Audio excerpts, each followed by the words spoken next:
So that led to the early designation for the breakthrough designation with FDA this year. I think it was in February. And to the randomized ongoing phase 3 study, which has 2-to-1 randomization with Venetoclax or without Venetoclax with the Azacitidine at the lower dose of 400 milligram daily dosing. So that study I think it's completed accrual by now. We don't know the results as of yet, hasn't been reported, but the AbbVie has filed for FDA approval, so we're kind of eagerly awaiting the results. And the other study, as I mentioned, I don't have as much information on it, was low-dose RC combination trial, which had about 60% response rate. Also fairly good survival, but not as good as HMA combo. But still, with the low-dose RC by itself, you get probably about 5% response rate, 5 to 10% response rate. So that was kind of amazing.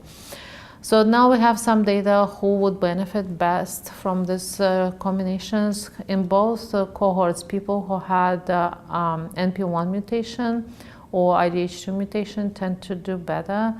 Unfortunately, people who are really challenging with P53 mutations or complex karyotype, they still did worse compared to all other subgroups, but it's still fairly good outcomes because these are really hardest patients to treat. And a number of patients were able to transition to stem cell transplant, even though they are elderly people, and you're always being cautious whom you send to transplant. But again, for example, in the NP1 mutated, the response rate was 90%. So this is amazing with two what we call low-intensity chemotherapy combination.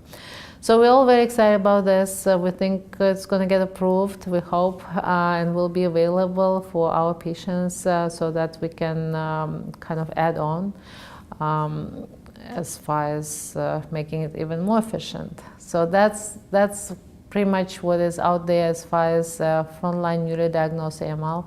Now, there are a lot of studies right now ongoing in the relapse setting as well with Venetoclax combination. The study we're participating in is a combination with MDM2 inhibitor and MAP kinase inhibitor in relapsed refractory elderly AML unfit for chemotherapy. And at least the Idasanutlin arm has shown fairly good responses, in some cohorts up to 50% response rate with acceptable toxicity. So that arm will be expanded very soon, and we'll see how this will go. But eventually the plan is also to move to the front line in elderly unfit population.